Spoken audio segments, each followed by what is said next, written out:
अस्सलाम वालेकुम मेरे प्यारे बच्चों। हम 8th क्लास के साइंस से टॉपिक पढ़ रहे हैं लाइट। तो आज का हमारा टॉपिक रहेगा ह्यूमन आई। प्यारे बच्चों, हम सभी चीज़ें देखते हैं जो हमारी आंखों के सामने हों।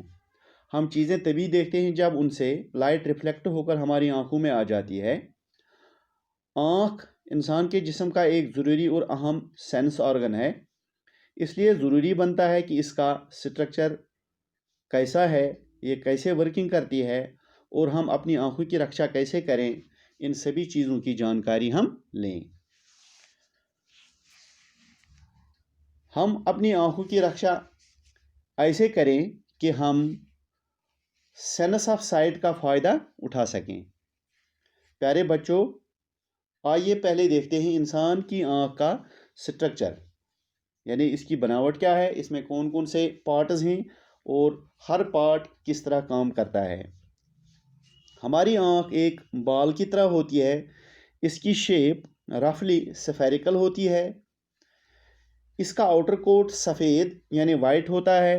हमारी आँख का जो आउटर कोट है वो बहुत ही टफ होता है, क्योंकि ये आँख के अंदर के हिस्सों को प्रोटेक्शन देता है एक्सीडेंट्स और डैमेज से।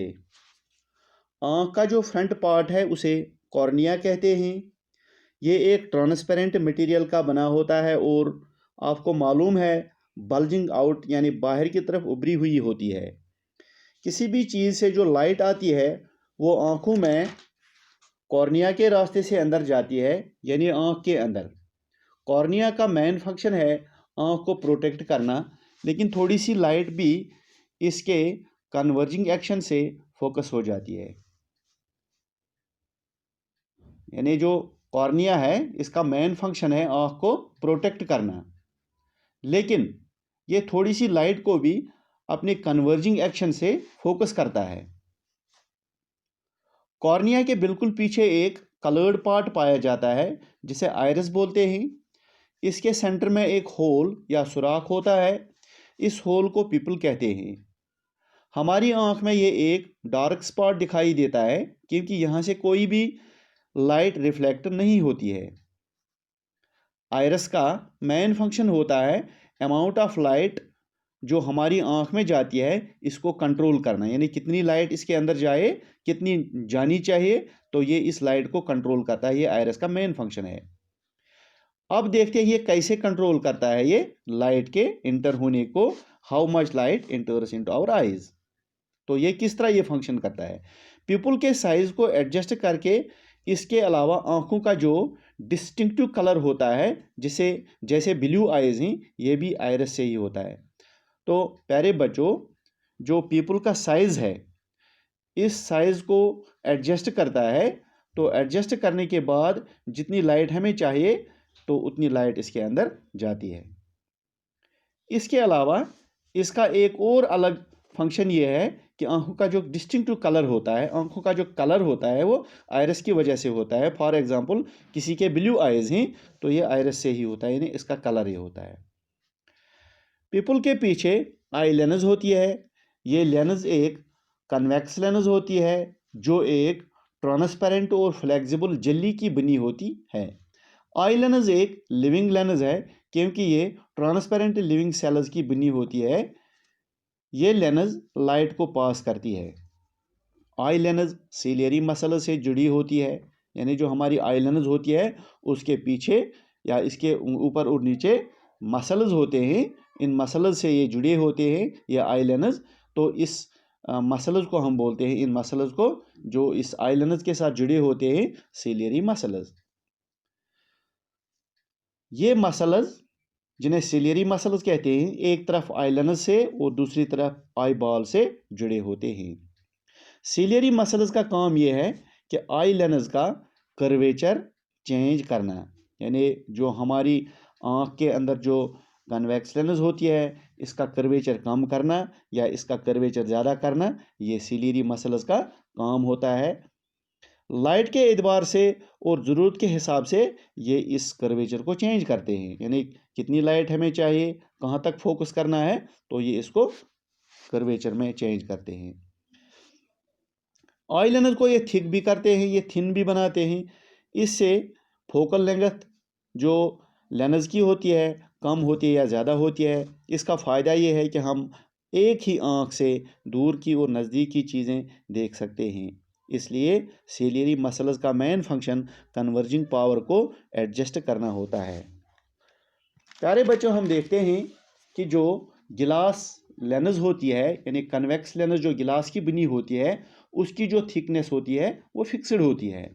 इसलिए इसकी फोकल लेंथ या जिसे कन्वर्जिंग पावर भी कहते हैं फिक्स्ड होती है। इसको हम बदल नहीं सकते। ये एक मेन डिफरेंस है हमारी जो आँख के अंदर वाली लेंस है और वो लेंस जो हम बाहर देखते हैं गिलास लेंस जो होती है उसका ये मेन डिफरेंस ये है कि हमारी जो लेंस होती है उसका जो कर्वेचर होता है वो चेंज हो सकता है, उसको बदल सकते हैं। लेकिन जो गिलास लेंस होती है उसका जो कर्वेचर होता है या जिसका जो कन्वर्जिंग पावर होता है वो फिक्स्ड होता है, वो हम बदल नहीं सकते हैं। आँख के अंदर लेंस के पीछे एक किस्म का स्क्रीन या पर्दा होता है जिसे रेटिना कहते हैं। जो भी लाइट हमारी आई लेंस से पास होती है उससे रेटिना पर एक ऑब्जेक्ट की जिस ऑब्जेक्ट से लाइट आती है इमेज बन जाती है। रेटिना का कनेक्शन ऑप्टिक नर्व के साथ होता है। इस नर्व की मदद से इस इमेज का इलेक्ट्रिकल सिग्नल बन जाता है। देखिए, जो हमारा रेटिना होता है वो लाइट सेंसिटिव सेल्स का बना होता है। तो ये सेल्स जो हैं इनका काम ये है कि ये इस इमेज को कन्वर्ट करते हैं सिग्नल में, और सिग्नल जो है ये हमारे ब्रेन तक किस नतीजे से पहुंचती है या किस मीडियम से पहुंचती है, ये ऑप्टिक नर्व की मदद से पहुंचती है। और ये ऑप्टिक नर्व जो है ये जब हमारे ब्रेन तक ये पहुंचाती है ये सिग्नल, तो हमारा ब्रेन हमें बताता है कि कौन सा ऑब्जेक्ट है, तो हम इस चीज़ को देख पाते हैं। कॉर्निया और आई लेंस के बीच में जो स्पेस होती है, कॉर्निया और आई लेंस के बीच में जो खाली जगह होती है वो खाली नहीं रहती है, वो फिलअप होती है एक विस्कस फ्लूइड से भरी होती है। इसे एक्वस ह्यूमर कहते हैं। इसी तरह आई लेंस और रेटिना के बीच में जो स्पेस होती है वो फिलअप होती है, वो भरी होती है एक दूसरे विस्कस फ्लूइड से। इसको विट्रस ह्यूमर कहते हैं। यानी ये दो फ्लूइड्स होते हैं, एक को बोलते हैं एक्वस ह्यूमर तो दूसरे को बोलते हैं विट्रस ह्यूमर। प्यारे बच्चों, ये दोनों फ्लूइड्स हमारी आई हेल्थ के लिए ज़रूरी हैं। ये हमारी आँख को न्यूट्रेंट्स प्रोवाइड करने के अलावा इसे शेप देते हैं और शॉक्स और जर्क से महफूज रखते हैं। एक्वस ह्यूमर आई लेंस को बाथ करता है, इसको नरिश करता है। इसके अलावा एक्वस ह्यूमर लेंस और कॉर्निया को न्यूट्रेंट्स देता है। क्योंकि यहाँ पर ब्लड नहीं होता है तो इसका मेन फंक्शन होता है ब्लड की तरह जो न्यूट्रेंट्स प्रोवाइड करना आई लेंस को और कॉर्निया को। तो प्यारे बच्चों, अब देखते हैं हम वर्किंग ऑफ आई, यानी हमारी आँख किस तरह काम करती है। जब हम किसी ऑब्जेक्ट को देखते हैं, इस ऑब्जेक्ट से लाइट रेज निकलती हैं। ये लाइट रेज आँख के पिपल से गुजरकर आई लेंस से टकराती हैं। आई लेंस एक कन्वेक्स लेंस होती है, जैसा कि मैंने आपको पहले ही बताया। इसलिए लाइट रेज को कन्वर्ज करके यानी एक ही जगह सिमटा देती है एक रियल और इन्वर्टेड इमेज इस ऑब्जेक्ट की हमारे रेटिना पर बनाते हैं। यानी जो लाइट है, लाइट हमारी इस आई लेंस से पास होकर ये कन्वर्ज हो जाती है और इसकी रियल और इन्वर्टेड इमेज बनकर हमारे रेटिना पर ये इमेज बन जाती है।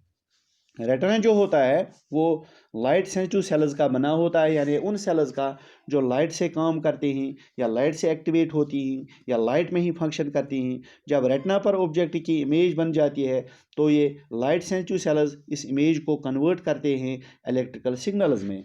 बाद में ये सिग्नल ऑप्टिक नर्व के माध्यम से हमारे ब्रेन तक जाती है और हम इस ऑब्जेक्ट को देख पाते हैं।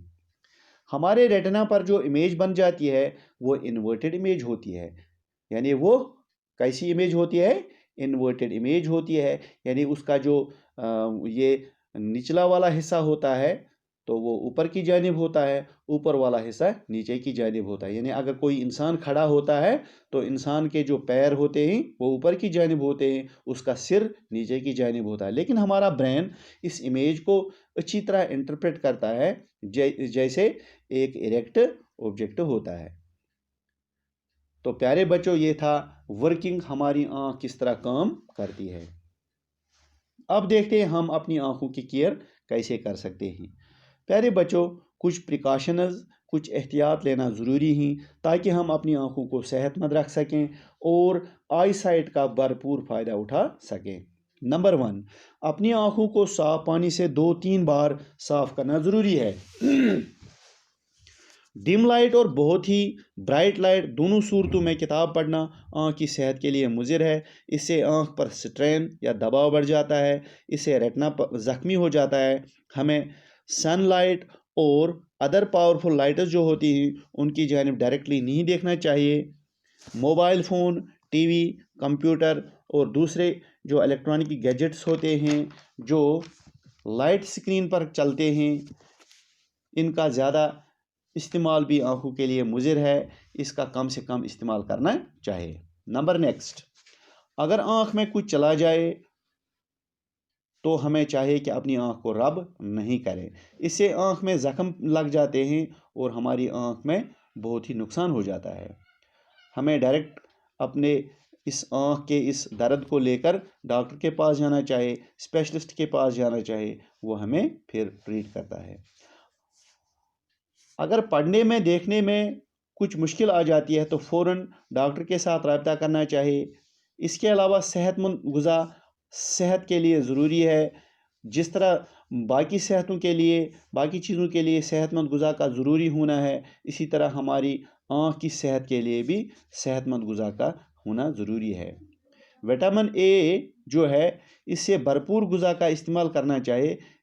इस विटामिन की कमी से नाइट ब्लाइंडनेस हो जाती है। ये विटामिन ओवरऑल आई हेल्थ के लिए बहुत ही ज़रूरी है। तो प्यारे बच्चों, ये था ह्यूमन आई के बारे में। तो अगली बार हम अगला टॉपिक लेकर आपके लिए फिर हाजिर हो जाएंगे। Thank you for watching this video.